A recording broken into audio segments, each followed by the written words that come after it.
Assalamu alaikum everyone. Please rise for the national anthems of Pakistan and Algeria.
बिस्मिल्लाहिर्रहमानिर्रहीम। शुरू अल्लाह का नाम लेकर जो बड़ा मेहरबान निहायत रहम वाला है।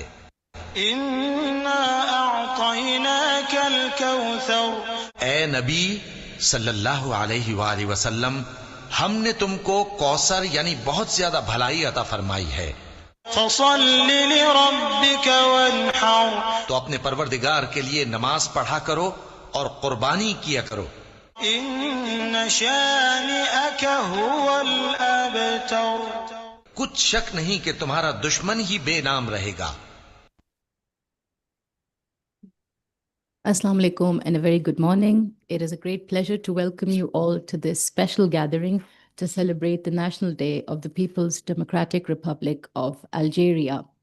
Today, we join our Algerian brothers and sisters in commemorating a defining moment in their nation's history, a day that symbolizes the unwavering struggle, unity, and resilience of the Algerian people in their pursuit of freedom and self-determination. On behalf of the Center for Afghanistan, Middle East and Africa at the Institute of Strategic Studies, and of course the people of Pakistan, we convey our heartfelt felicitations and best wishes to the government and the people of Algeria. Algeria's journey of independence stands as a powerful testament to the strength of national will and the enduring quest for justice, which Pakistan highly values. In this context of Pakistan's growing engagement with Africa through our Engage Africa policy, Algeria stands out as a particularly important partner. Our connections go beyond formal diplomacy. It is in fact rooted in a shared history of struggle and solidarity. Pakistan's support for Algeria during its fight for independence laid the foundation for a lasting relationship, and one which I must say is built on mutual respect, common values, and a commitment to working together towards progress and regional cooperation. Algeria's strategic location, developmental achievements, and principled democracy makes it an important partner for Pakistan in advancing cooperation in trade, education, energy, and of course, research. And here I am glad to say that with the support of Ambassador Romani, CAMIA signed an MOU with the National Global Strategic Institute of Algeria. And I think the signing of this MOU represents a significant milestone in advancing our shared commitment to academic excellence and strategic cooperation. So I again want to express my gratitude to Ambassador Romani for this particular MOU. Now, as you're all aware, CAMIA, in close collaboration with the African Division at the Ministry of Foreign Affairs, African diplomatic missions based here in Islamabad, Pakistan's missions across Africa, and along with the Pakistan Africa Institute for Development and Research, that is PEDAR, has been celebrating the National Days of African countries as a part of our ongoing efforts to strengthen engagement with the continent. These events, I hope that you will all testify to this, serve as a platform to recognize Africa's remarkable journey and to reaffirm Pakistan's enduring friendship with its African partners, including Algeria. And in this context, we remain particularly grateful to Senator Mushaid Hussain Sayed, President PEDAR, for his continued support and collaboration, as well as Ambassador Hamid Azhar Khan, Additional Foreign Secretary, who has been very instrumental in this effort with CAMIA and ISSI. Now, today, as we celebrate Algeria's National Day, once again, we honor the remarkable journey and achievements of its people and the strong friendship that exists between Pakistan and Algeria, in the hope to further strengthen our cooperation for shared growth, peace, and prosperity. We convey once again our heartfelt felicitations and best wishes to the government and the people of Algeria.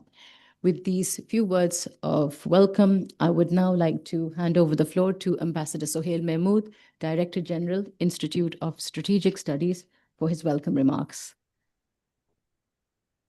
Bismillah ar-Rahman ar-Rahim. Thank you, Ms. Amna Khan. Ambassador Khalid Mahmood, Chairman, BOG ISSI. Ambassador Hamid Azhar Khan, Additional Foreign Secretary, Africa. Ambassador Brahim Romani, Ambassador Khalid Gudaro, joining us online. Excellencies, distinguished participants, Assalamu alaikum and a very good morning. It is indeed a great pleasure to welcome everyone to the Institute of Strategic Studies for this commemoration of the National Day of the People's Democratic Republic of Algeria, celebrated on 1st of November every year. Like always, we are delighted to organize this event in collaboration with PAIDAR, and we appreciate the strong support of the Ministry of Foreign Affairs. My special thanks to Senator Mushaid Hussain Sayed and to Ambassador Hamid Azhar Khan for their leading role in our collective endeavors to deepen Pakistan's engagement with Africa in myriad dimensions. The Algerian National Day November the 1st, has profound historical significance as it marks the beginning of Algeria's long and arduous struggle for independence in 1954. It is a day to pay tribute to the resilience, unity, and unwavering spirit of the Algerian people, who waged a heroic effort for freedom from colonial yoke with remarkable perseverance. The Algerian Revolution stands as one of the defining moments in the history of anti-colonial movements. It was a struggle not just for political independence, but also for the assertion of national identity and human dignity. The immense sacrifices made by the Algerian people and their ultimate triumph continue to inspire all nations that value justice and self-determination. Pakistan is proud to have fully supported the Algerian liberation struggle and was one of the first countries to recognize the Provisional Government of Republic of Algeria in exile in September 1958 under the prime ministership of Farhat Abbas and permitted to open its office in Karachi. Throughout, Pakistan steadfastly championed the cause of Algerian independence at international fora, particularly at the United Nations and the non-aligned movement. Pakistan's position in this regard was consistent with the cardinal principles of its foreign policy, that is, firm support for decolonization and full solidarity with the Muslim causes. Since achieving independence in 1962, Algeria has made impressive strides in building a modern, progressive, and self-reliant state. Guided by the principles of justice, solidarity, and national unity, Algeria has advanced in various fields, including economic development, education, and science and technology. Algeria has also remained steadfast in advocating the rights of the oppressed people and in promoting peace, dialogue, and cooperation across regions. Pakistan and Algeria share deep bonds of friendship grounded in shared values, mutual respect, and common aspirations. The two countries have consistently cooperated in international fora, including the United Nations, the Organization of Islamic Cooperation, and the Non-Aligned Movement. Both Pakistan and Algeria attach high importance to promoting peace, development, and the right of nations to self-determination. Within the framework of Pakistan's Engage Africa policy, Algeria holds a place of special importance. As a leading nation in Africa and the Arab world, and as a country with a proud history of resilience and self-reliance, Algeria is a valued partner in Pakistan's efforts to build stronger linkages with the African continent. There is vast potential to expand bilateral cooperation in diverse areas such as trade and investment, energy, education, defense, and culture. Enhanced connections between our business sectors, think tanks, and academic institutions can help further unlock avenues for mutually beneficial collaboration. As we mark this important occasion, we extend heartfelt felicitations to the government and brotherly people of Algeria. We pay tribute to the vision and leadership of President Abdulmajid Tebboune and to the resilience of the Algerian people who continue to pursue progress and prosperity with determination and pride. On behalf of the ISSI family, I reaffirm strong commitment to further deepening the Pakistan-Algeria friendship and working together for a more peaceful, just, and equitable world. I thank you. Thank you, Ambassador. I would now like to request our keynote speaker, Ambassador Hamid Azhar Khan, Additional Foreign Secretary, Ministry of Foreign Affairs. Thank you, Madam Amna. Assalamu alaikum and good morning, everybody. Honorable Chairman, Board of Governors, Ambassador Khalid Mahmood Saab, former Foreign Secretary, Ambassador Sohail Mahmood Saab, Director General, ISSI, Your Excellency, my dear friend, my colleague, my brother, His Excellency, the Ambassador of Algeria, Madam Amna Khan, of course, Your Excellency, the Ambassador of Egypt, my brother, another brother from Zimbabwe, His Excellency the Ambassador, Chargé d'Affaires from Ethiopia, Tunisia, and a senior colleague, Ambassador Naqvi, and Mr. Zaid Latif. Today we are joined by the money man of the Islamabad Stock Exchange, so we are fortunate that he's with us. Dear friends, colleagues, good morning. Algeria, of all the countries, fantastic, beautiful countries on the African continent, is the one that I find has many commonalities and similarities with Pakistan. I had the immense privilege of visiting way back in 2012. And the memories are still fresh in my mind.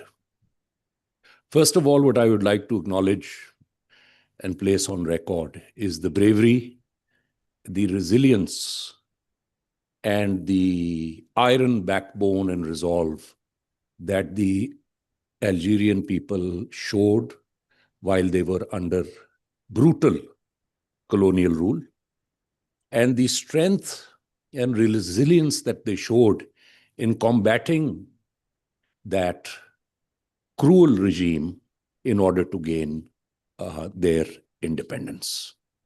Ladies and gentlemen, it is not very widely known how brutal the French occupation of Algeria was. His Excellency may shed some further light on this, but the brutality was such that hundreds of thousands of people were actually, unfortunately, killed and lost their lives as France tried to continue its brutal control over Algeria, as they did in many other countries as well.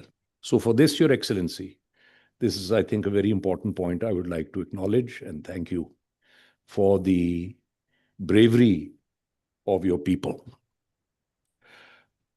The sacrifices apart, Algeria has come a long way since its independence. They are singularly blessed with oil and gas reserves.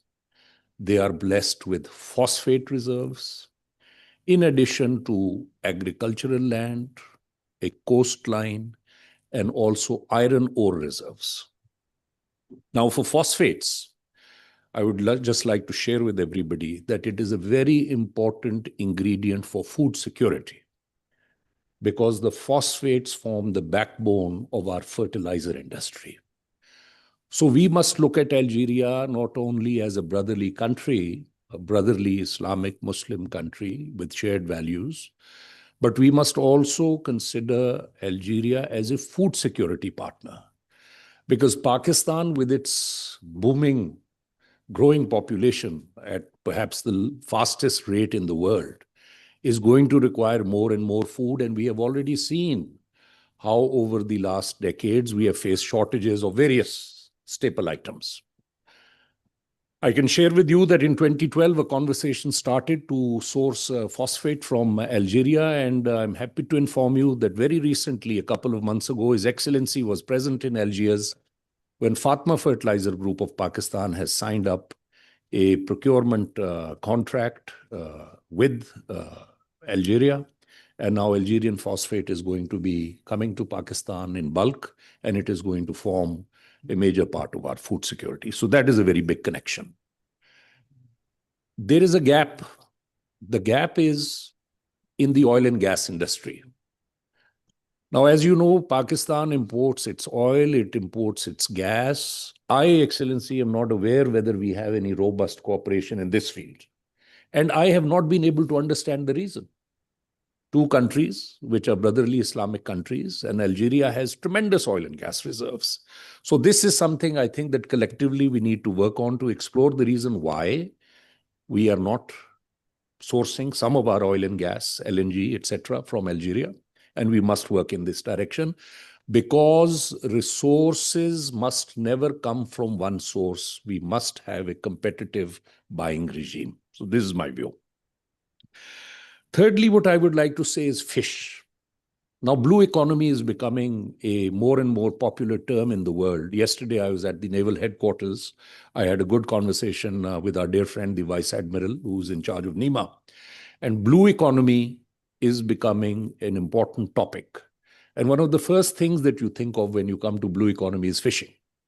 Now, fish is a high-value item, and Pakistan and Algeria can certainly collaborate in both places, off the Pakistani shore as well as off the Algerian shore, in order to set up fishing, tinning, and export, of fish, which is something that can not only create jobs for our youth, but also bring in important wealth. Another very important aspect, ladies and gentlemen, and again a sobering one, is the commonality of our positions on the question of Palestine, the commonality of our robust positions where we condemn the genocidal, illegal Zionist regime, and the resolve and passion with which our government and our people reject the Zionist regime. Algeria being it is the largest country in Africa. Geographically speaking, it is the largest country. Economically, I think it stands at number 5, if I'm not wrong. Number 3. 4. Number 3. 4. 3. So number 3 in terms of economy and number 1 in terms of land mass. So Algeria's firm position is something which deserves to be admired, because they have stood fast against pressures from the West. And as we have seen, in the modern era, I think we have never seen anything as regrettable as the attitude of Western governments and the Western media, as they have blanked out the genocide, the brutal killing of over 65,000 innocent people in Gaza. So here again, we have Pakistan and Algeria have a great commonality. But the commonalities are not all positive. Let us speak of tourism for a moment. My brother, the ambassador of Egypt, will tell us that perhaps they get 20 or 30 million tourists per year, Excellent. How many? More than 15 million. More than 15 million tourists a year visit the beautiful country of Egypt. Now, we do not have similar numbers in Pakistan or Algeria. And tourism, Excellencies, ladies and gentlemen, is an important part of everybody's economy. My colleague from Tunisia is here. She will tell us that how, when there were these very tragic terrorist attacks, the tourism industry of Tunisia went into severe decline. Now you're recovering, mashallah. Yeah. So the point is that I want to make, Excellencies, ladies and gentlemen, especially research scholars and students, that physical safety is an essential ingredient if you want to have tourism.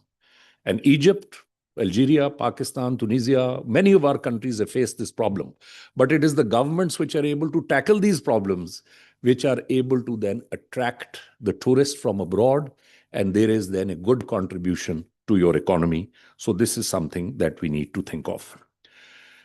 On infrastructure, Algeria has done very well. And mashallah, I understand that you have, Excellency, around 180 billion in foreign exchange reserves. Now that again is a contrast with Pakistan, where our reserves always remain, in the low 10, 12, 14 area. Now, ladies and gentlemen, without economic security, we can never have true sovereignty. Any country which is living from loan to loan, any country which is burdened with debt, any country which is using 30 or 40% of its annual budget in order to pay interest on loans, it is not a recipe for success. So resilience, austerity, I must say, being a part of the government, I will still say this, that we require far more austerity, and the loans which are taken must be put to projects which generate income for the economy and for the government. Another commonality we have is at the United Nations Security Council. Now, the UN is much talked about. My view is in the minority that it has seen its day of glory, and it has become something of a talk shop now, because what we have seen over the last 1 year In all the wars which have taken place, a war was imposed on Iran, a war was imposed on Pakistan, a war almost occurred between Somalia and Ethiopia, a war took place between Thailand and Cambodia. The United Nations and its Security Council had nothing to do with the resolution of any of these problems. It was either done trilaterally or it was done regionally. So the question in my mind as a student of international affairs is, how much faith can we place in this 50, 60-year-old institution? And with the biggest, richest, most powerful country in the world withdrawing its funds, not paying, its dues, I think that the future of the United Nations now really does hang in the balance. And let me put a question to you. What has this Security Council done for the poor children and women of Gaza? Can anybody tell me? What have they done for the elderly who have been killed and bombed to death in their own homes? Nothing. So I think we must think that maybe it is time for some kind of a new mechanism or reform to make it effective. Of course, the idea of collective security, collective wisdom, and conversations in order to maintain peace and security are very important. But I submit to you that perhaps we may examine this fact that the composition of the Security Council as it is and the United Nations composition as it is, maybe it has become one big bloated bureaucracy, which is certainly benefiting the thousands of people who are earning hundreds of thousands of dollars and they are holding meetings in exotic places, but maybe they are not really delivering to the poor people for whom this structure was created. South-South cooperation, ladies and gentlemen, is the way forward for Pakistan. We absolutely must divert attention away from our traditional 3 or 4 areas, which is very simple. America, the West, Europe, the Middle East, and enmity with India. I would say that 80%, the former Foreign Secretary is here, senior colleagues are here. From my perspective, I see that maybe 80, 90% of the time of the leadership is spent on these 4 regions. What about the 54 countries of Africa with the tremendous potential that they have?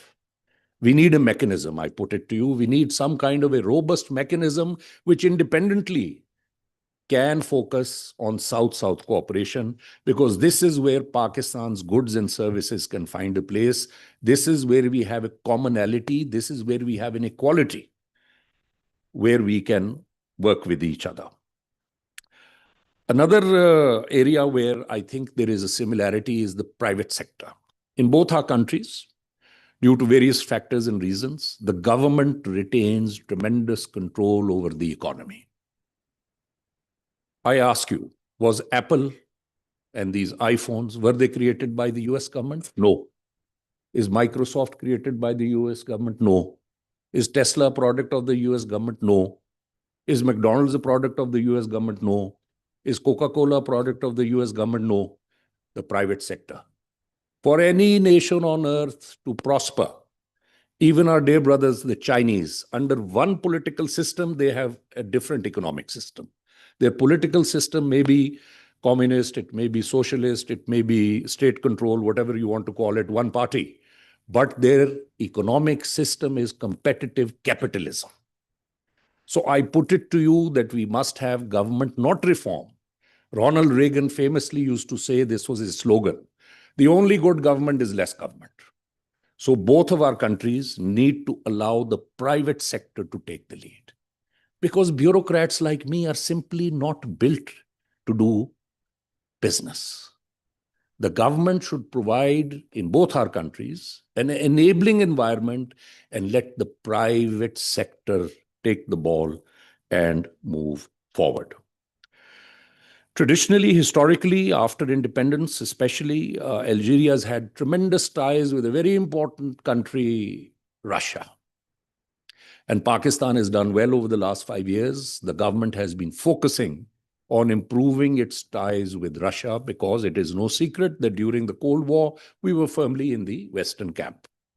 Now it is a multipolar world, ladies and gentlemen. There is no one power, there is no one superpower which is ascendant and which can be seen as the North Star.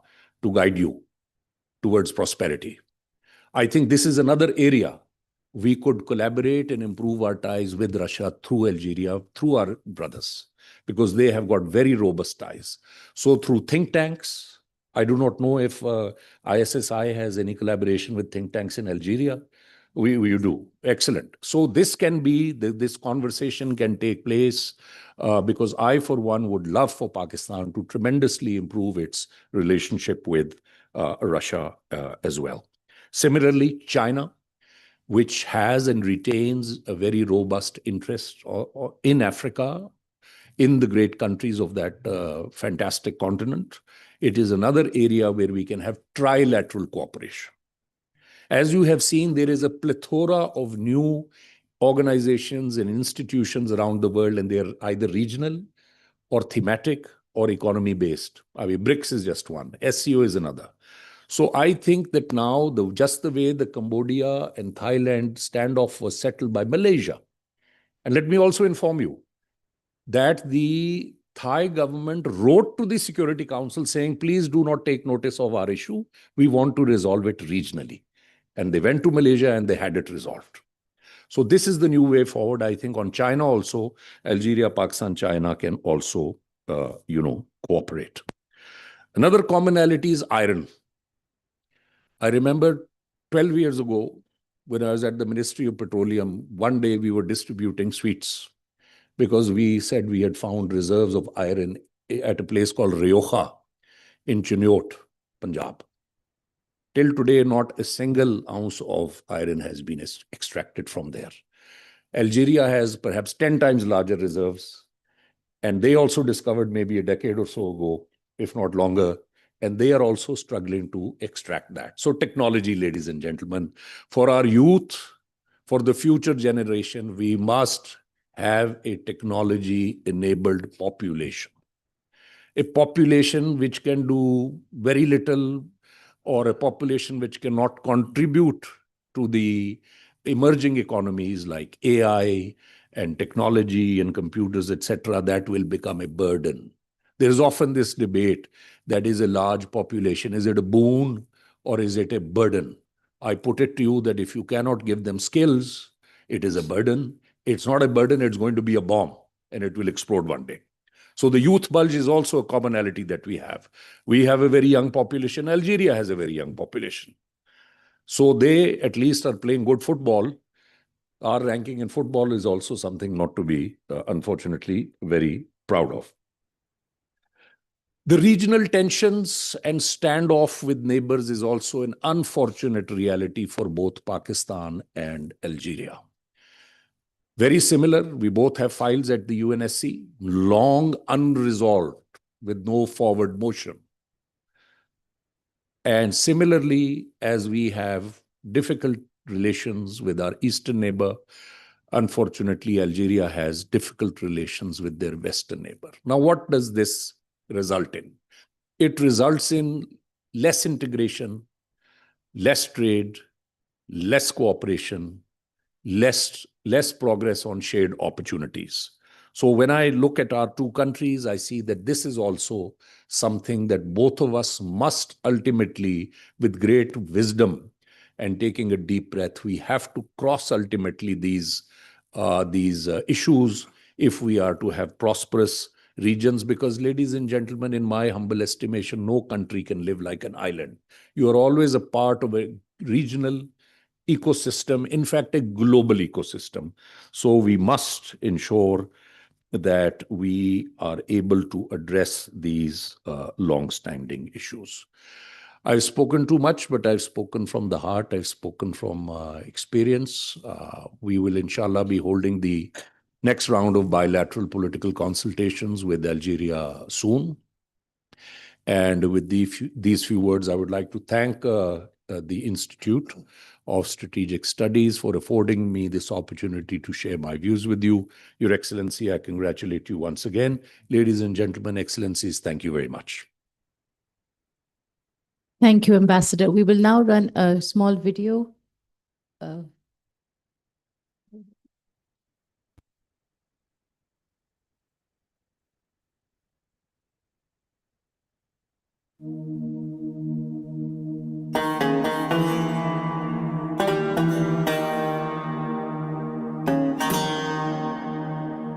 Algeria, a vibrant heart on the shores of the Mediterranean, a natural gateway into the depths of Africa.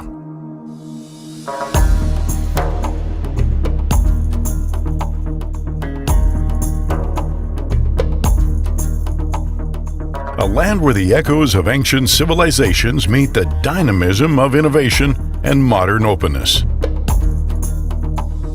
A country of vast deserts, majestic mountains, verdant forests, and a shimmering sea, blending seamlessly into a breathtaking natural canvas, while its cities pulse with life, culture, art, creativity, and civility.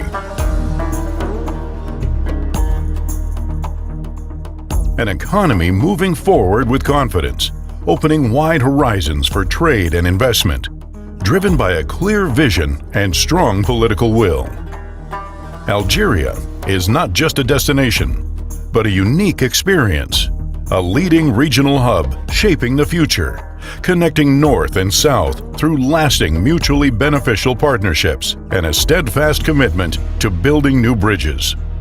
From a strategic position spanning more than 2 million square kilometers, where domestic distances can exceed international travel, Algeria embraces the white shores of the Mediterranean and extends naturally into the heart of Africa, standing tall at the crossroads of global trade and economic flows.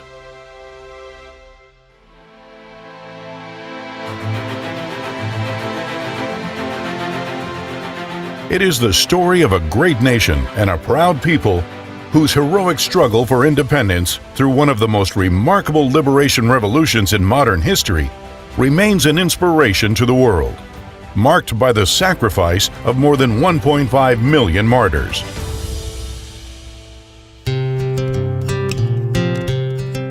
From north to south and east to west, Algeria offers striking geographic diversity, a mild climate, unique natural beauty, immense water, mineral, organic, and forest resources, a rich cultural heritage preserved by the diverse communities of Algeria. Beni Mzgana, Beni Snus, Shamba, Kabil, Mozabit, Oled Nael, Oled Sidi Sheikh, Shawi, Tuareg, each a guardian of traditions and authenticity. Within this harmony shine exceptional tourist treasures: Tassili Najer, the Kasbah, Timgad, the Mzab Valley, Tonga, Shilia, Kolo, destinations that hold memory and history, blending heritage and nature in unforgettable unity. Algeria today, an unprecedented path of political and economic reform, a legal framework that combines stability with investor confidence, a decisive shift towards diversifying non-hydrocarbon exports, wide-ranging opportunities for productive investment and balanced regional partnerships. Thanks to its political stability, strong sovereign institutions, and clear economic vision, Algeria today stands as a premier destination for foreign investment, with a strong reform-driven political will, committed to enhancing Algeria's political and economic role regionally and globally. The country opens promising horizons for partners worldwide, especially across Africa, on a true win-win basis. Algeria relies on a solid legislative foundation that creates an attractive business climate and enables successful investments in this land of abundant opportunities. It is also endowed with modern infrastructure and world-class facilities, making it one of the most appealing destinations in the Maghreb and Africa. Modern airports and ports, luxury hotels, and state-of-the-art conference centers. Algeria offers exceptional diversity across high-potential sectors. Renewable energy, a leader in solar potential, among the sunniest countries in the world, with vast opportunities in solar, wind, biomass, and hydrogen energy. Agriculture, a key economic pillar undergoing an exceptional revival, with immense opportunities for investment in diverse agricultural production, backed by a strong base for agri-food industries. Tourism, sun, sea, desert, and a rich natural heritage awaiting greater investment. Industry, a major driver of economic growth, now in a phase of rapid expansion and vertical integration. Digitalization, transforming public services and the business environment, facilitating access to information and enhancing investment management. Mining, vast proven reserves, from the most in-demand minerals to rare stones and gems. Services, a fundamental backbone supporting Algeria's dynamic economic momentum. Algeria continues to consolidate its role as a key player in advancing international cooperation and regional integration in Africa. Through constant engagement with its regional environment, Algeria strengthens its position as a strategic bridge between the economies of the North and the South, a founding member of the African Continental Free Trade Area, and an active player in African and Euro-Mediterranean partnerships. Algeria is committed to being a leading platform for productive investments targeting regional markets. At the heart of this continental dynamic, Algeria shines as a driving force of African economic diplomacy, carrying a development vision founded on solidarity, sustainability, and genuine integration among the peoples of the continent.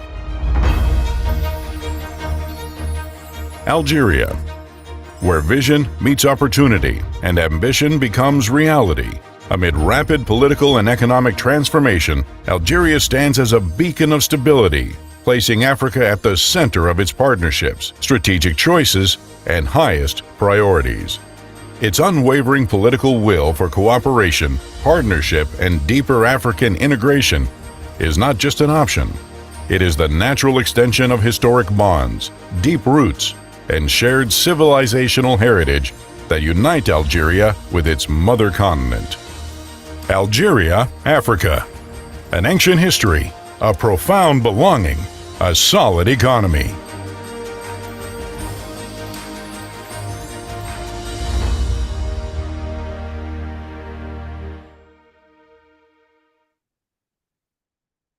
I would now like to request His Excellency Brahim Romani, Ambassador of Algeria to Pakistan. Bismillahirrahmanirrahim. Assalamu alaikum. Good morning. Chairman of Institute, Ambassador Khalid Mahmoud, GG of Institute, Ambassador Excellency Suhail Mahmoud, Additional Secretary for Africa, Ambassador Hamid Asghar Khan, dear Dr. Madam Amna Khan, distinguished colleagues, excellencies,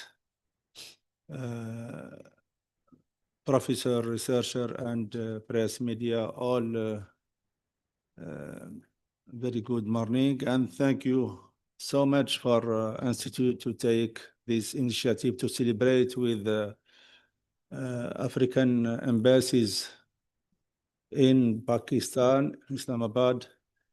This is a very positive initiative. I appreciate and I am grateful for these activities to enhance, promote the relation between Pakistan and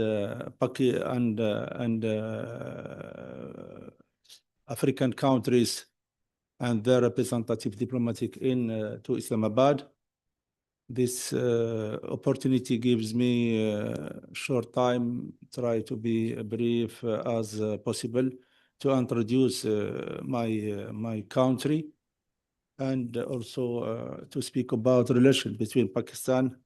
Very good, excellent relation between Pakistan and Algeria. Of course, Algeria, Arabic country, and also African country. So I will speak sometimes as Arabic, sometimes as African. In the same case, there is no difference for me. And also as Muslim, I forget, this is most important for me, for us. We are Muslim member of OIC, member of United African Union, and also Arabic League. So Algeria, one speaks everywhere, like in Security Council as member non-permanent with Pakistan, with Somalia, with other brotherly and friendly countries, Algeria is the voice of Africa, Arabic and Muslim world. I try to cover the maximum of points, beginning by the history, of course, as they did, our brother colleagues. Our national day, it's not the day of independence as they think someone, but the first day of a glorious revolution, 1st November 1954. So only in this glorious revolution, this is the last revolution, because Algeria since was colonized in 5 July 1832 by French colonization until 5 July 1962. So 1 century, 30 years. Horrible colonization. So all in this period of this colonization, Algeria gives the sacrifice so expensive, and around 5 million martyr shaheed in all this period. A lot of people, they speak only about us in this documentary. In the last revolution of 1st November 1954, there is 1.5 million. This is only in the last revolution, but in the all revolution, no stop. Around 5 million. It's so expensive prices to get this get this blessed freedom. For this reason, Algeria defend everywhere, every time. In any cases, the principle of justice, of freedom, of self-determination, of human rights, because we suffered a lot of, and we sacrificed a lot of, and considered by the historian that Algeria revolution, I speak about the last revolution of 1st November 1954. This is a great revolution in 20th century.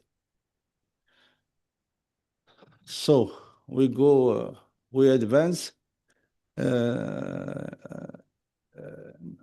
Since 1955, this great conference of Bandung, the beginning of non-alignment, Pakistan, with Egypt, with Indonesia, with other brotherly countries.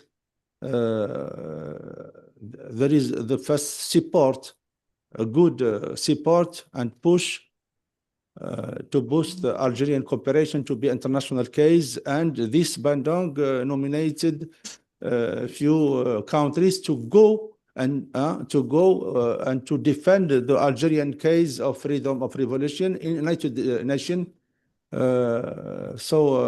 Also Saudi. So Pakistan started supporting our revolution from conference of Bandung, and was among these countries, brotherly and friendly, to go to United Nations and to defend our case. And from this time, Algerian case of revolution of freedom enter United Nations and starting our fighting, diplomatic fight to succeed, and it will be done after few years in 5 July 62. In 1955, 55 years, September, Algerian established or created the first provisional government, and Pakistan among the first countries in the world recognized our provisional provisional government, or we call the government of revolution, and opened in this time in Karachi, the capital, the office of. Also, they give to some leader of our revolution diplomatic passport to protect them in travel across the world. Algeria recognize and recall and don't forget their friends and their brothers and the countries who supported us in the difficult, horrible time. We have a long, rich path, history of solidarity and cooperation with Pakistan. Now we share the same vision, the same position in all different regional and international organizations. There is mutual support in all candidature or position, working in OIC or group of 77 or United Nations or all everywhere, Algeria and Pakistan, we don't see the difference. We supported the same principle of freedom, justice, new world, balanced, just, and equitable, the principle of self-determination. We continue to work together, closed in Security Council. Algeria since 1 year. In December, we will finish our tenure. Pakistan also member, non-permanent, also until the end of 26. We defended all just causes in the world, multilateralism, freedom, justice, principle of self-determination, supporting strongly and by courage and against all pressure. And we don't care of all pressure. We defended our ambassador Ammar bin Jama and ambassador Hassan Iftikhar. They have the same language, defending Palestine and Western Sahara, the first for freedom, the justice, as they did in April, as they did in 31 October. They will continue to work closely, as I heard from all high responsible in Pakistan, military or security or diplomatic. We have the same vision, so we have the same position. So this is wonderful. What I must say, this excellent political relation and diplomatic must be concreted by good, fruitful economic bilateral cooperation, because Algeria is the biggest land in all Africa, Arabic countries, and Mediterranean area, with around 2,400,000 kilometers squares, so rich in oil, gas, all kind of energy, mines, agriculture. And we have fortunately a strategic location in the north of Africa, front of Europe, so we can link easily Africa to Europe by across Mediterranean Sea, and to America by Gibraltar, to Asia by Suez Canal and Bahr al-Arab, Arabic Sea. We have this strategic location to facilitate us to move easily, and we have a good connection, air, land, and also sea, cheap commercial, cheap from Algeria to Mauritania to Senegal, and from Senegal we can go to the west of Africa. For this reason, Algeria is platform, its platform, its gateway to Africa. It's beneficial, so important place for Pakistan. I speak now. We are in Pakistan, not only for Pakistan, but for all the world. Algeria can link different region, different continent easily by its special place.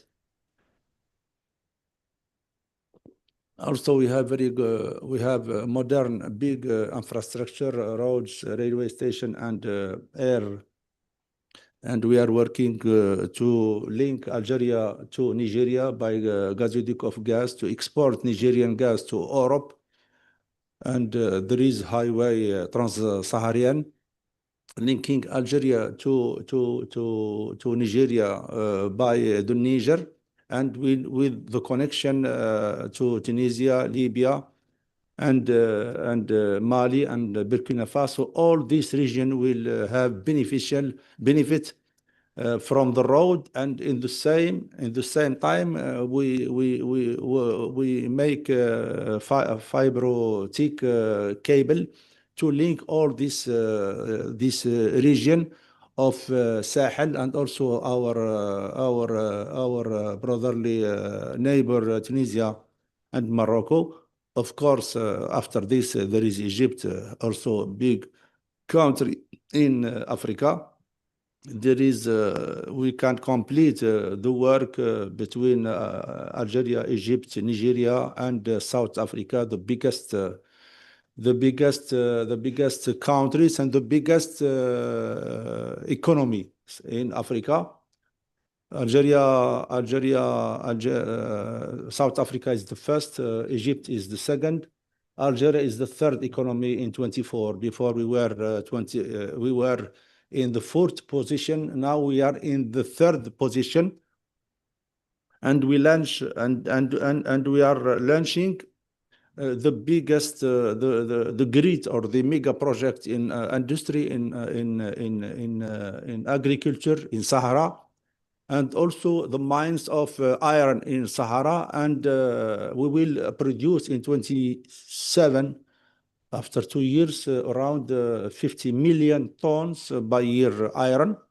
And this reserve of mines of iron, 3.5 billion ton as reserve.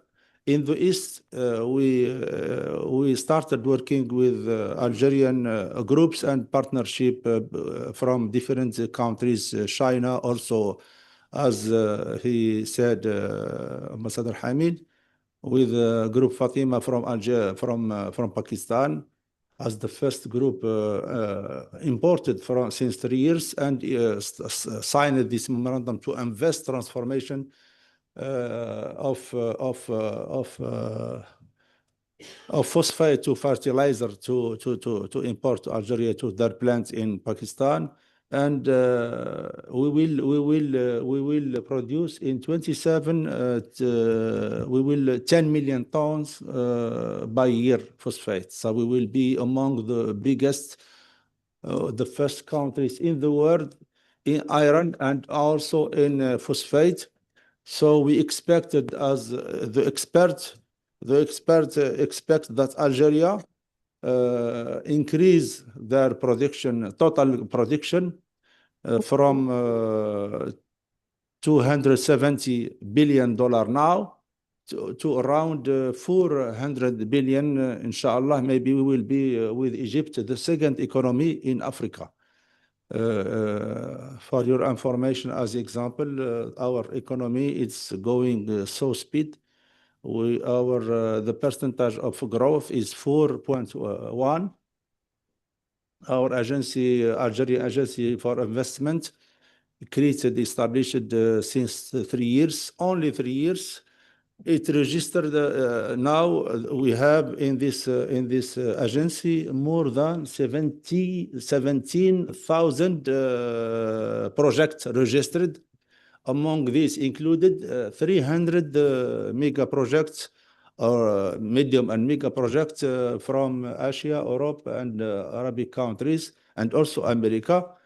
So this new investment, this new law of investment encourage and facilitate and gives all advantage and guarantees to investor, and there is no difference between Algerian and foreigner, Algerian public or private. They are the same. They have the same rights, guarantees, advantage, and privileges. And we have a lot of systems and a lot of advantage as exemption of taxes between 3, 7, and 10 years. The investor will not pay anything, and we give him the land, and we bring to him Wi-Fi, net, and electricity free.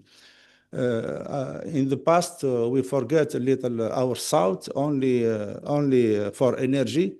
Now our strategy to focus about the agriculture, to give this maximum of advantage. So in Sahara now, in extreme Sahara, when I say Sahara, it's extreme Sahara. When you see nothing.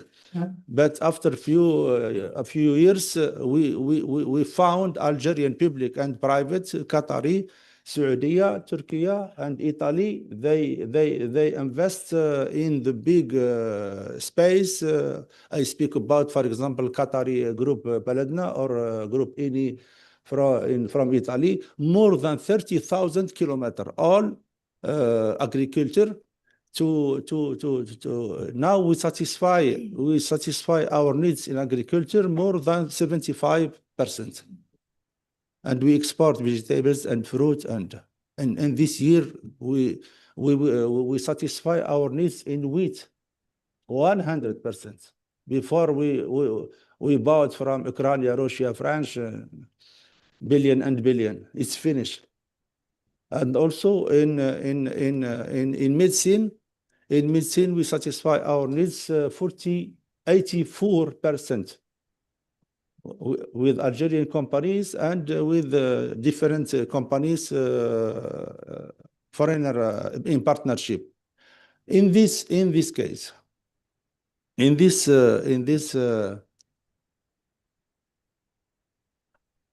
point of investment, especially. I like to invite, there is here also a business community, and there is press media to transmit message. And I visited, I think, 6 or 7 chambers of commerce, more than this, also federation. Before 3 days, I was in federation in Islamabad, in Karachi. And I told with business community, I think I organized 3 or 4 meetings, different. Also, I visited the first time I visited the old industrial area where there is association of industries. I told them Pakistani focus a lot of about import and export. This is good. We can promote the trade, but most important, you focus on investment, because Algeria is only 47 population million. But we have a continent and continents. It's better that you think about investment, and you will have all advantage and privilege, and you can develop. You have a big expertise, experience in textile, sport goods, pharmaceutical, medicine, surgical, mechanic, industry, agriculture.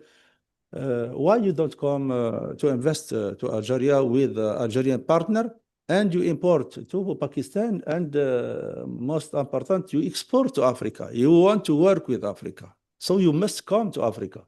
You don't work with Africa from Pakistan. For the first reason, different reasons. I will give you examples. We are member of Free Zone Africa. So we will be African working in Algeria. So you have benefit. Yeah, and we are a member of Arabic Free Zone. You can export to Egypt, to Gulf, or to Libya, or to Tunisia, or with this advantage, because you will be considered that Arabic investor. In Algeria, with Algerian partner, you will be considered as African and Arabic. This is the first advantage. This is a big advantage. And you will be in Algeria. Africa is closer to you, and Arabic is closer to you by road or by sea, or as you like. The second, Algeria is so cheap. If I don't, I can say that the prices of energy is symbolic. It's different from Pakistan. So the price of production is so cheap. And for the workers, you have no problem. You can import. If you invest, you have your quota to import your worker technical expert from Pakistan, and you have Algerian youth qualified high level. We have more than 100, 116, I think, or 120 high school and university in all. And they study also in the English. This is the history of French in Algeria is old. Now 60% of studies in Algeria is with English. A new generation, they speak English. And the high school of IT, intelligence, cybernetic, mathematics, all they study in English. There is no French. French is language as the others. So they can speak Arabic, French, and English. And they like Pakistani people because they see, because we are Muslim, this is the first. And also Pakistani, if there are in Algeria, they cannot distinguish. Me in Pakistan, they cannot know if I am Pakistani or not. Me and Hamid, you cannot, only if he speaks Urdu. This is, what... There's also the difference of the beard. This is not my witness. This is Pakistani businessman visited Algeria. When they come back and I received in office, they told me, I think that Algeria is, people is different. There are like us. There are like us and they like us. And now there is 3 or 4 projects registered in Algerian Agency of Investment in sport goods, in textile, in energy, and medicine surgical. So they start now because they visit. Now the Pakistani community, they explore and they know Algeria more and more with our good communication, of course, in chambers of commerce and federation, and with articles and CC like this. We try to correct this this gap of communication. They know more Algeria, and Algerian knows more Pakistan, and I see that there is connection better than the past. For another example, I give you. It's rarely for me a good example. After in 23, after 15 years absence, Pakistan didn't participate in Algerian International Fair in June. 15 years, you imagine, absent. Since 23, they participate with a big delegation directed by the TDEP, more than 30%. More men and women also. If I speak businessman, I don't like this businessman because there is business community for me include women, because there is a woman also in business. So 23 and 24 and 25, more than 30, around 35 person participated in Algerian, and we organized it in 24 and 25 2 economic forum. You imagine in Algeria, in this international fair. International Fair of Algeria is among the biggest fair in Africa, like Egypt or South Africa. You find more than 35 countries from all the world. So it was occasion not for Pakistani to know Algerian partner groups and companies, also to see the world in Algeria. Other example, I will go fast as I can. Dr. Amna, she saw me. Yes, I will. In September 14, September past 25, Algeria organized the 4th session of African Intra-Trade. You imagine how much the countries participated. The third, it was organized in Egypt, in Cairo. So 139 countries from different regions of the world participated in this fair, including 49 from Africa countries. All they come to Algeria to make discussion, negotiation, and agreement for trade and for investment. How much the contract signed?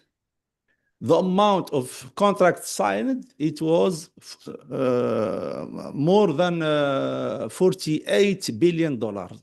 contracts signed between African and European, Asian, and the others. And only Algeria signed more than 23.2 or 3 billion dollar. Also, Algerian companies and groups signed more than 23, and there is Pakistani participated, of course, not big delegation, unfortunately, but they participated. And inshallah, maybe the next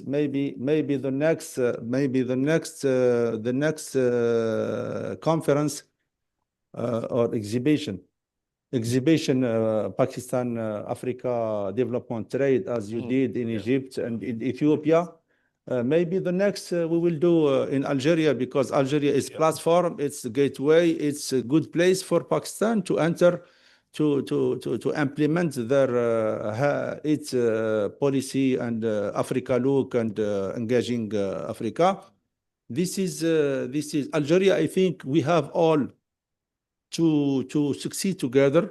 We have very excellent political relation. We have a big expertise. We have a lot of rich resource, and all it's available to share our benefit and to develop our relation and cooperation, and to be together, because we consider Pakistan as a very good, broadly and friendly country in south of Asia. And we are and we are in the good place, in the best place, and we have a very good stability, security, political situation. Also, a very good financial situation. We have $70 billion as the reserve, and our annual budget is $135 billion is our budget in 26. We have all a good condition. We like to share and to work with Pakistan to develop, especially in priority sectors where Pakistan they have a good expertise, and like this we can work together for the best for our brotherly countries. And I am confident and hopeful and positive if we continue to work together, but we need a lot of more effort and more communication with business community, also diplomatic effort. I conclude as example for your information, especially for press media, to know the result of our efforts. I started my I am in the fourth year here. But when I come here in beginning of 22, I found in my report that we granted only 12 business visa. There is problem of Corona, okay, but also before it was so poor number. Now after 3 years, Dr. Amna Khan, we granted around 600 business visa to Pakistan. You see? Very good. It's a big difference. The business visa is the proof that there is a good communication, there is a will to cooperate, and the result of effort from here, from our embassy, from foreign ministry, from your embassy in Algiers, and from the authorities of trade, investments, and also from Islamabad Strategic Institute, because I don't know if you received before me the ambassadors, Algerian ambassadors, but for me, I am here 4 or 6 or 7 times. This is all the think tank, foreign ministry, chambers, federation, association, all the work complete, the effort to go on high, fast, to arrive to a good result for our common benefit, bright future, inshallah, for Pakistan and Islamabad and Algeria. What we say, the final Algeria, Pakistan Zindabad. Thank you. Thank you, Ambassador Omani. I would now like to hand over the floor to His Excellency Khalid Hussein Gudaro, Ambassador of Pakistan to Algeria, who's been waiting very patiently. Thank you. Thank you, ma'am. First of all, I would like to congratulate the Center for Afghanistan, Middle East, and Africa at the Institute of Studies for organizing this event, which would provide an opportunity to various stakeholders to exchange views and to come up with new ideas for further cooperation with Algeria, with whom we have very historical relations. Algeria's history, diverse culture, strategic geographical location make it a very significant player in North Africa with both challenges and opportunities on its path to development. The current government under President Tebboune has been focusing on an open and corruption-free Algeria under the tagline New Algeria. It envisages a diversified economy. Pakistan and Algeria share long-standing relations, and since the establishment of our diplomatic relations, both countries have consistently supported each other on bilateral, regional, and international fronts. Common interest in regional stability, counter-terrorism, and socio-economic development have been the key areas of collaboration. Pakistan and Algeria have institutional mechanisms like bilateral political consultations and joint ministerial commission for enhancing bilateral relations. Efforts are being made to hold their sessions at the earliest. Despite goodwill at the leadership level, our political and economic ties do not reflect the true potential which should have been. Both countries should work towards deepening their ties through increased diplomatic engagements, trade promotion, cultural exchanges to pave the way for more comprehensive and enduring partnership. Unfortunately, the trade between Pakistan and Algeria is not as big as it should have been, but it is growing consistently, especially in the sectors textile, pharmaceutical, agriculture, and machinery. Both governments are working to diversify and strengthen trade through business forums and chamber of commerces. Algeria and Pakistan have developed a constructive engagement in defense and security. Both countries share a commitment to combating terrorism, promoting regional stability, supporting peacekeeping efforts. There have been exchanges of defense delegations and discussions on training and cooperation between defense institutions. Algeria remains Africa's leading natural gas exporter and one of the world's top LNG supplier. Algeria has one of the largest economies in Africa, as Mr. Romani pointed out, which is mainly driven by hydrocarbon and public investment. Algeria's economic ambition is also evident in its major infrastructure projects designed to strengthen regional connectivity. In face of increased regional and international polarization over the past decade, Algerian government has demonstrated its superb diplomatic skills. Regionally, it has maintained relatively good relations with the competing players like Turkey, Qatar, Saudi Arabia, UAE, and Egypt.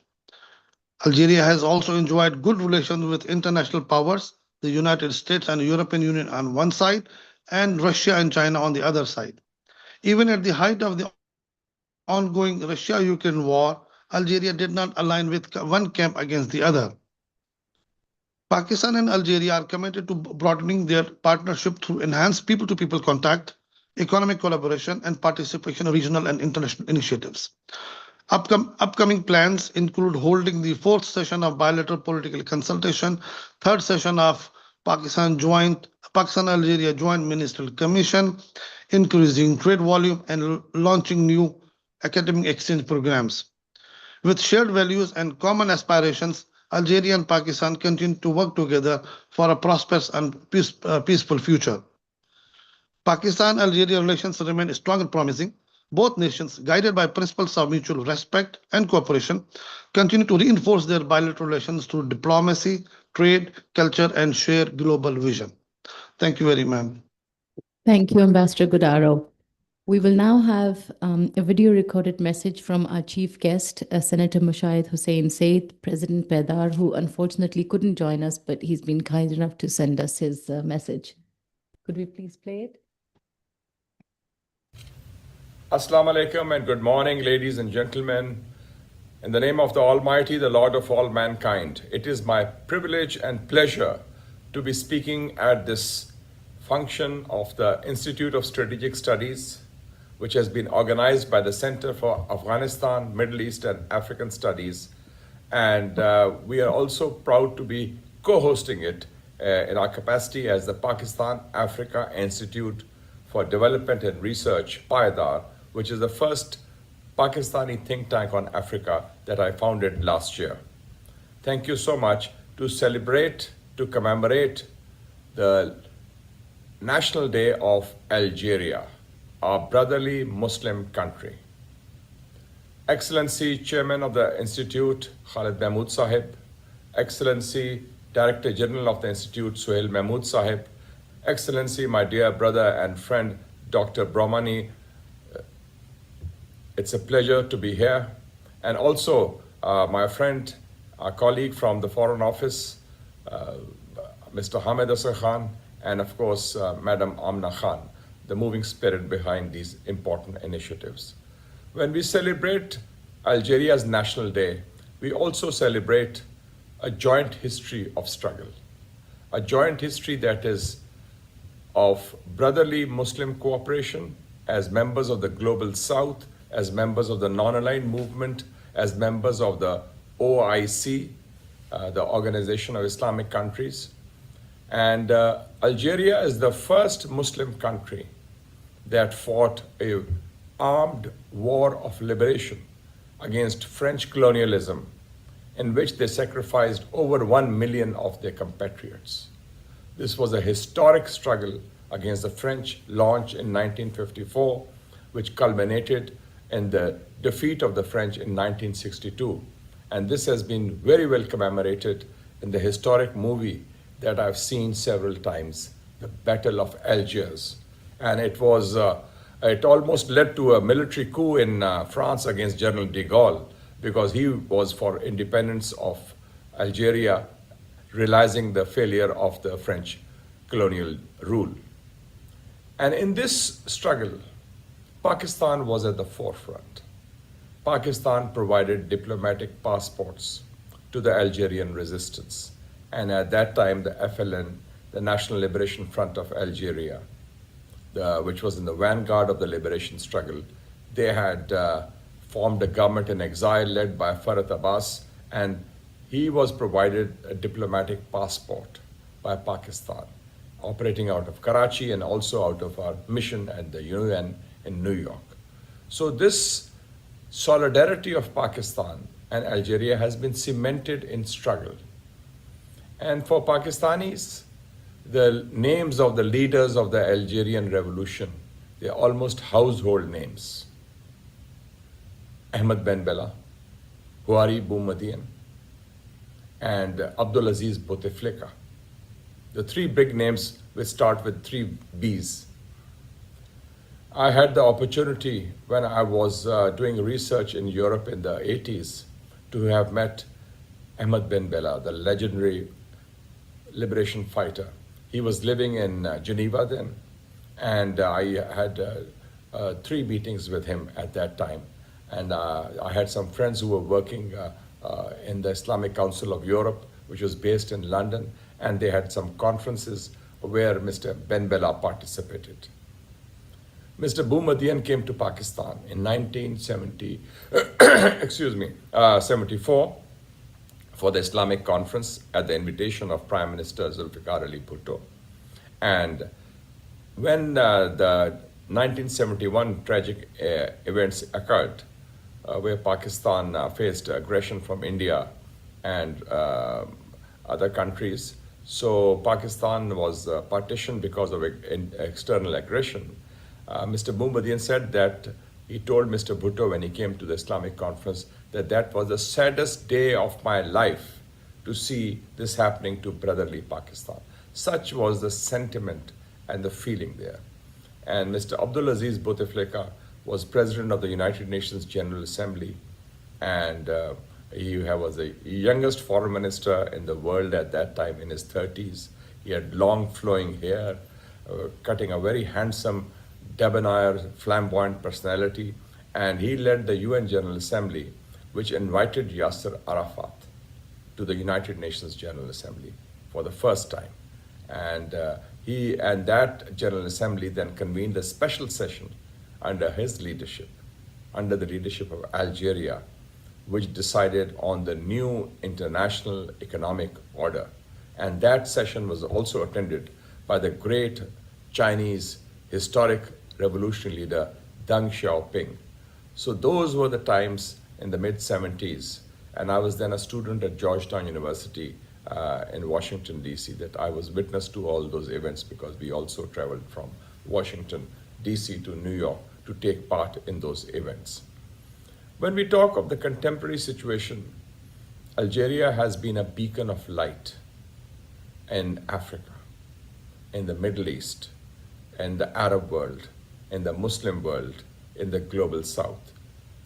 Leading from the front, and I have had meetings with some of their leaders, including the editor of their daily, which is called Al Mujahid, published from Algiers. And Algeria, like Pakistan, has always been standing firmly with the oppressed, with the people who have been fighting against imperialism and colonialism, whether it's the struggle in occupied Palestine or occupied Kashmir. In 1982, when the Battle of Beirut was at its height, and Yasser Arafat and the PLO were under a lot of pressure, there were only 3 countries that offered that we can even send you troops and you can even come and be our guest. One was Pakistan, the other was Algeria, and the third one was Iran. So such is the context of the Algerian role. And today we see in the 21st century, Mr. Ambassador Romani Brahimi has been very, very active. He's also my neighbor in Islamabad, and he has turned the relationship around, brought the 2 countries together, especially in economy, trade, energy, and investment. Algeria offers a lot of opportunities for Pakistan, like Pakistan offers a lot of opportunities for Algeria. The fact is that a new world order is emerging, and Global South is at the center of gravity of this new world order, because the old so-called rules-based international order spawned by the West after World War II is unraveling before our own eyes. And in this, Pakistan and Algeria will be important partners in taking forward the Global South, in taking forward the spirit of Afro-Asian solidarity and the spirit of Islamic brotherhood. I look forward to cooperating very closely with my Algerian brothers, led by the Honorable Ambassador Dr. Romani Brahimi, as well as other friends in the Institute of Strategic Studies, which under the leadership of Ambassador Sohail Mahmood has turned around and really focused on building and cementing Pakistan's ties with the Global South. Long live Afro-Asian solidarity. Long live Pakistan-Algeria friendship. Thank you. Thank you. I would now like to request Ambassador Khalid Mahmood, Chairman, Board of Governors, ISSI, for his vote of thanks. Bismillahirrahmanirrahim. Director General, ISSI, Ambassador Sohail Mahmood, Ambassador Hamid Asghar Khan, Additional Foreign Secretary, His Excellency Ambassador of Algeria, Ibrahim Romani, other excellencies, the heads of missions and ambassadors who are attending this event, representatives of the media and business community. Ladies and gentlemen, first of all, I would like to add my voice also to extending the greetings to our Algerian brothers and sisters on this occasion of the Algeria's National Day celebrations.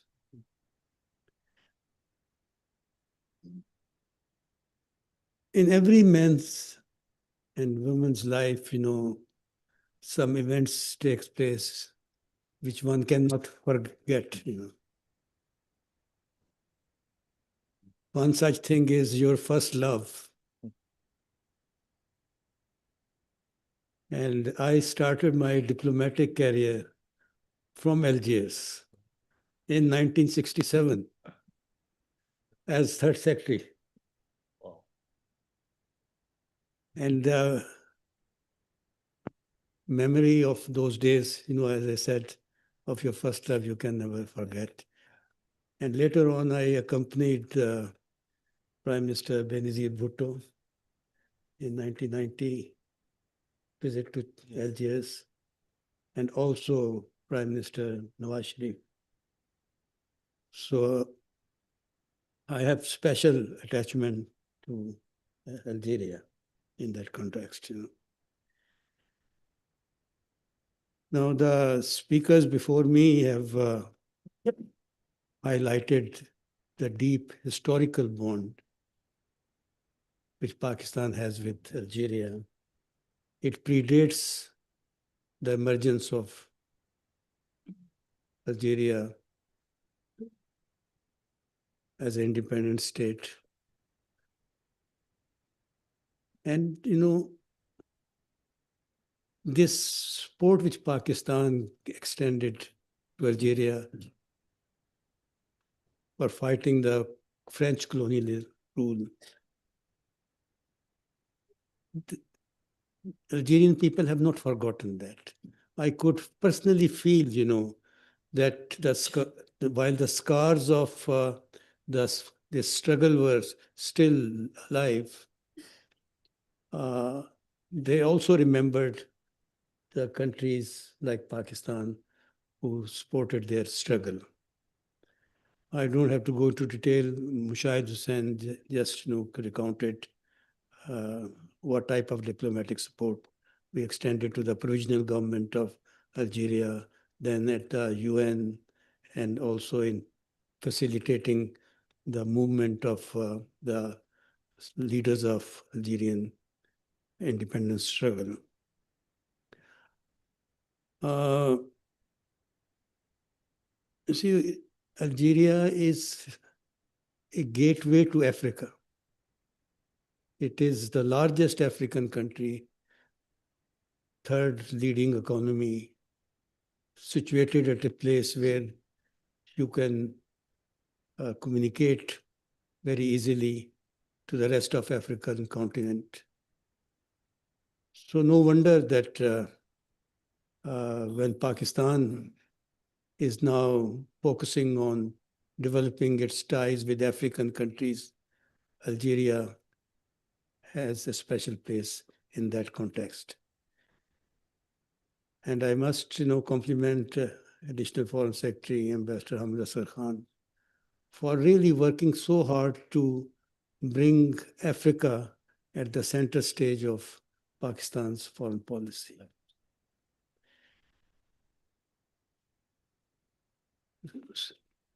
See, after acquiring independence, Algeria became the leading third world country in espousing the causes of other developing world. I was personally witness to the Algeria's pioneering role in evolving the new international economic order in the 70s. Of course, now we talk of Millennium Development Goals, Sustainable Development Goals. The origin or genesis of all this was that new international economic order in which Algeria played the leading role at the United Nations. And also against the opposition of all the Western countries. It was during the presidency of Algiers of the UN General Assembly that PLO was given the status of observer at the United Nations, and Yasser Arafat came to the General Assembly and spoke. I was witness to all these developments there. And really, the flag of Algeria was flying very high during those developments. And so we have a very scintillating history of cooperation between our two countries. And now, as members of the UN Security Council, that tradition is still alive, you know.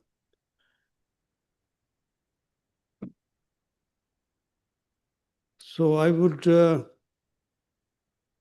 not like to repeat, you know, what has been very amply already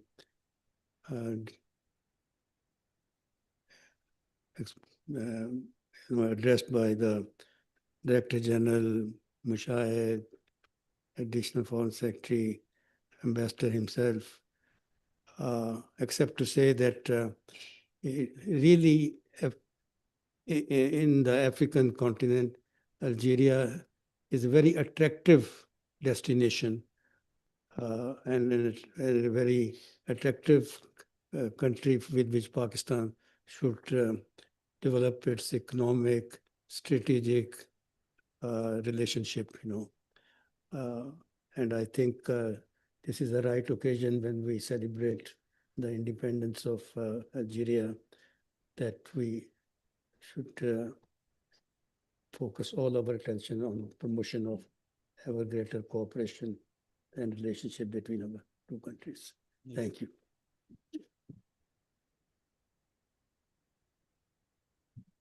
Only 1 minute. For the short history or the big history, when President Abdelaziz Bouteflika, in this time foreign minister, president of Assembly General, he invited against all pressure to the West, not all the West, or also other countries invited Yasser Arafat to make speech in the United Nations, and for the first time they accept Palestine as observer to protect him, to not be arrested where he passed his night in the room of our foreign minister with Algerian passport and with Algerian plane. The second, this is so important to be intelligent. How you can in November 1988, the first time Algeria hosted all groups and parties, Palestinian parties, and arranged reconciliation and declared, Yasser Arafat declared the state of Palestine for the first time in the history and in the world, in Algiers in 15 November 1988. To boost this important relation between Africa and Pakistan. Pakistan, they have a special envoy for Afghanistan. They have why they don't think about a special envoy for Africa? And Ambassador Hamid, he is available. Yes, really, because he worked in Africa. He is high responsible of Africa and foreign minister. I think it's a good proposition to think about seriously, because the ambassadors is one level, and foreign deputy foreign minister, he is so busy. The world is so big, and so in Algeria we have minister foreign affairs. We call Minister of State Ahmed Attaf, but not Minister of State like here. He is superior, he is senior minister, and he has with him one secretary minister for community abroad, because we have around 10 million as Pakistan abroad. There is a lot of work to follow, and we have one lady secretary of state only for Africa. Yeah. Only for Africa, because we focus on Africa. Africa is 1 million. Yeah. Minister of our minister, he cannot visit all, attend all conference, receive all. It's impossible. He is one person, and he must cover all the world. So this is good idea to develop. Excellent idea.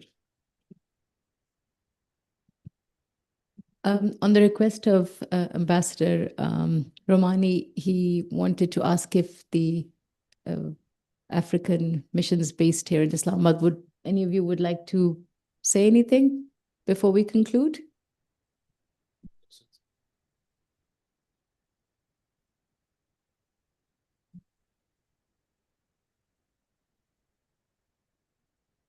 Thank you, Excellency, the Chairman of the Institute here, and the Director General, and the Director, Ambassador, Additional Secretary, the Ambassador of the People's Democratic Republic of Algeria.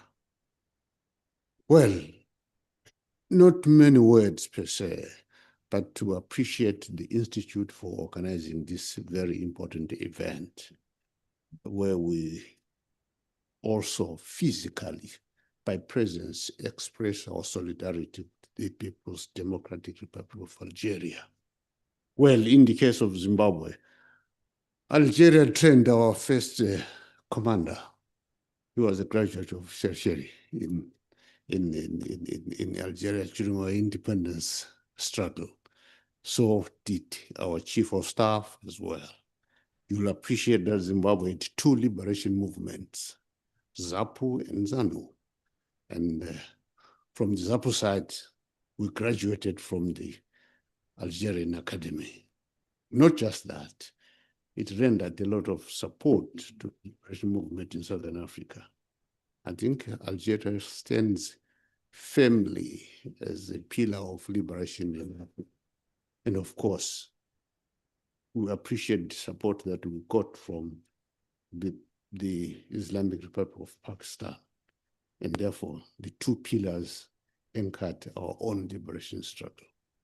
That's just to add, not too many things, but I think that is the foundation of everything that has happened in Zimbabwe, is anchored on that. I thank you. Thank you very much.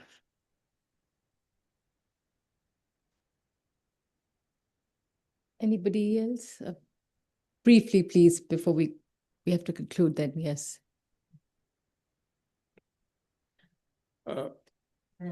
Unique occasion indeed, where we had the opportunity to listen to the discourses of distinguished ambassadors as galaxy of diplomats. The discourses have well elucidated almost all the facets of relationship between Algeria and Pakistan. I would like to take this opportunity to mention the role of Foreign Service Academy, which has played an institutional role in strengthening the relationship between Algeria, along with the whole of Africa, by training, by sharing the expertise with them. And all of them now are manning important positions, not only in the Ministry of Foreign Affairs of Algeria, but also the whole of the world.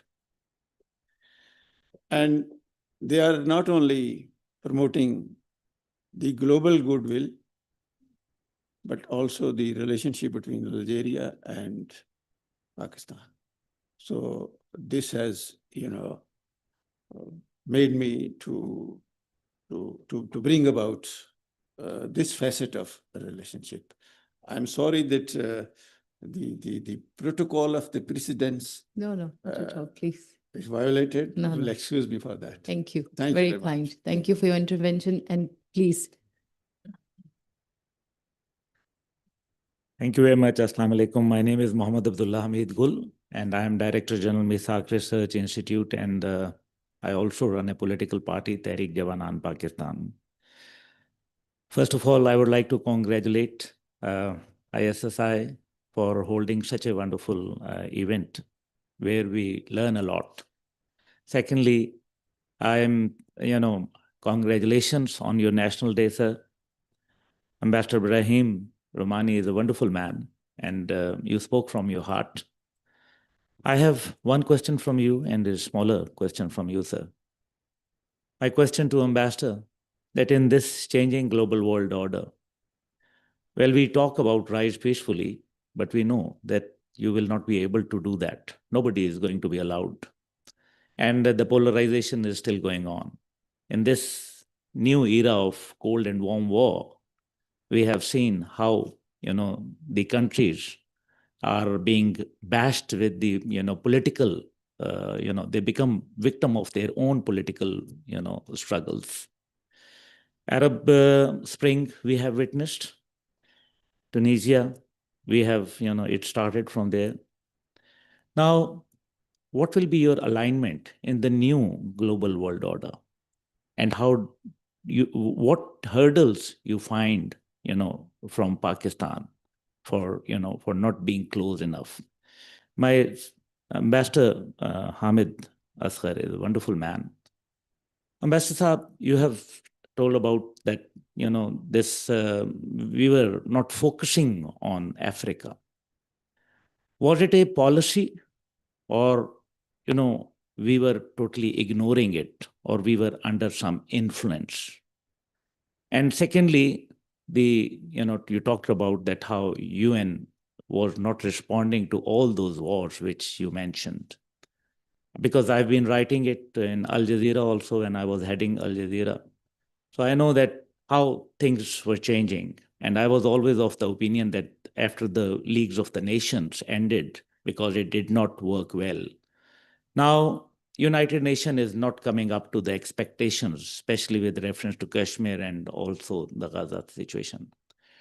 Do you believe that there is a dire need of an organization which should be more towards the look east policy rather than, looking west policy? Thank you, sir. Briefly, please. So thank you very much. In these two questions, I think you've covered half of global complications in foreign policy, but I'll try to be very brief.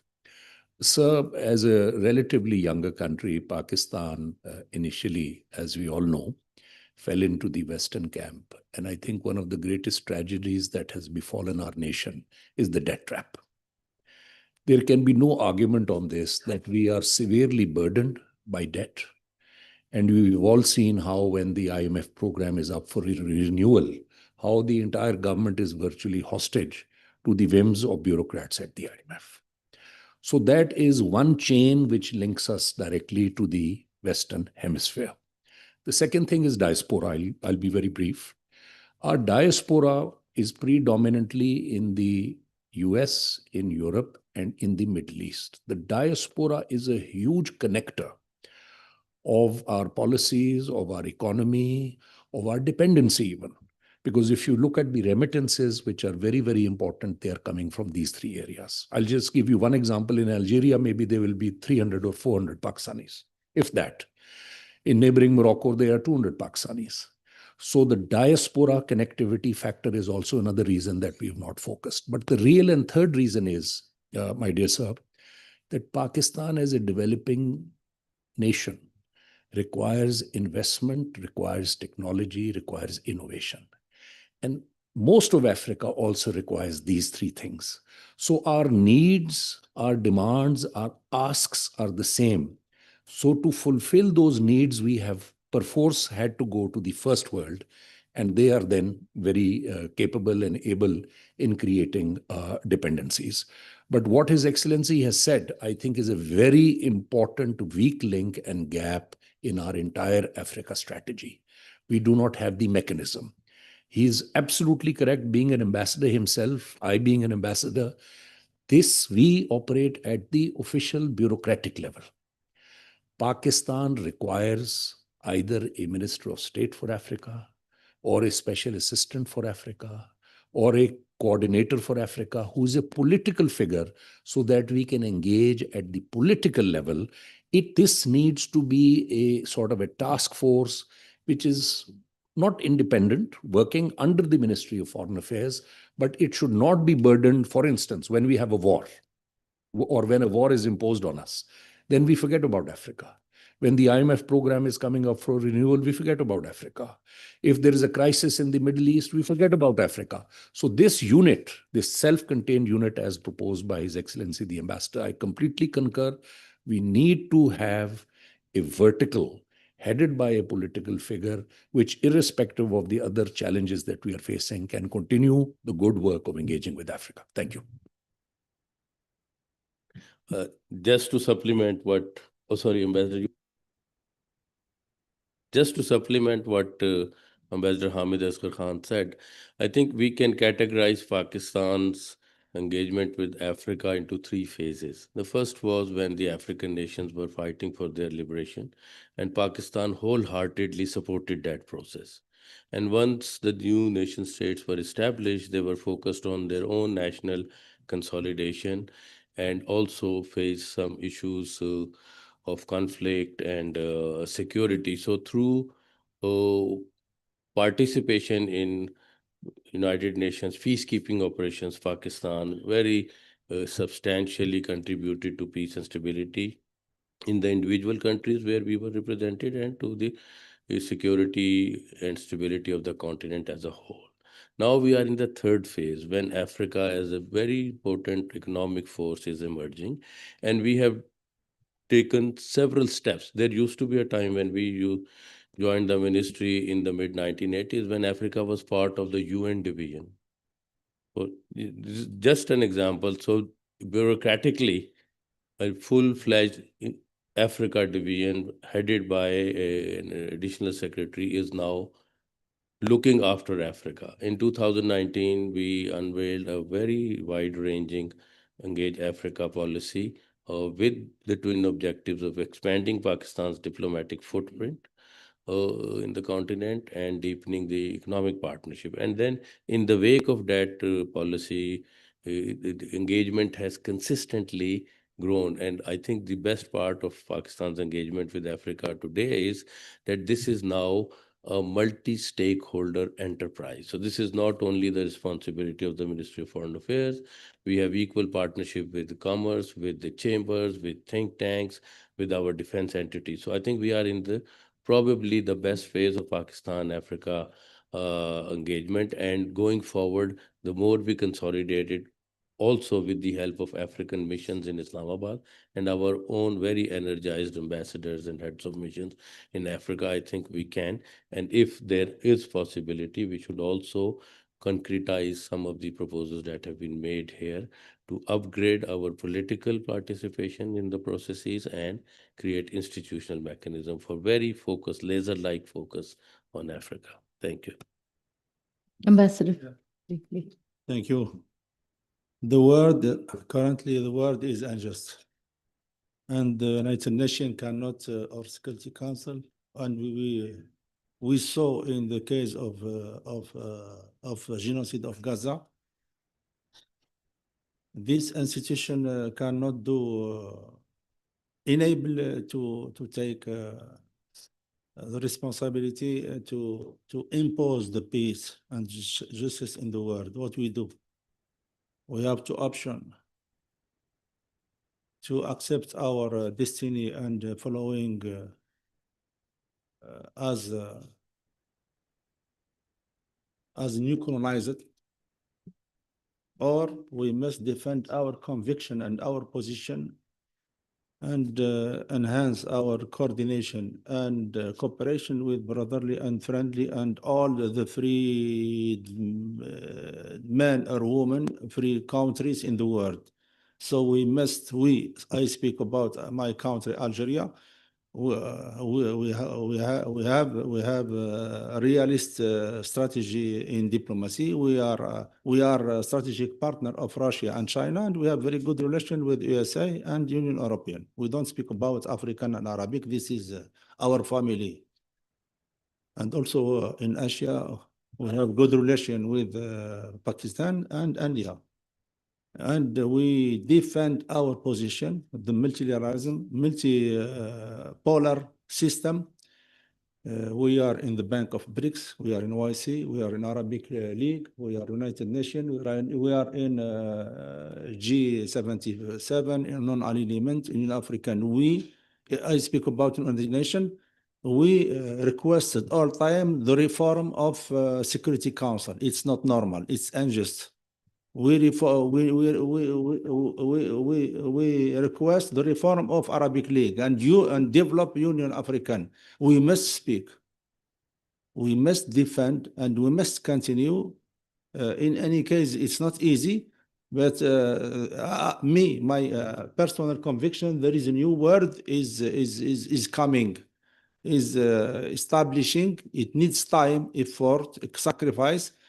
To change this unjust situation, we must work together to reform and to change the situation in defending our conviction policy and conviction, and to not be silent as we did in Security Council with Pakistan. Sometimes we found ourselves alone, and we convinced all members to vote for ceasefire in Gaza. But there is one veto. We cannot do anything about, only if we reform this system to know and to change the situation.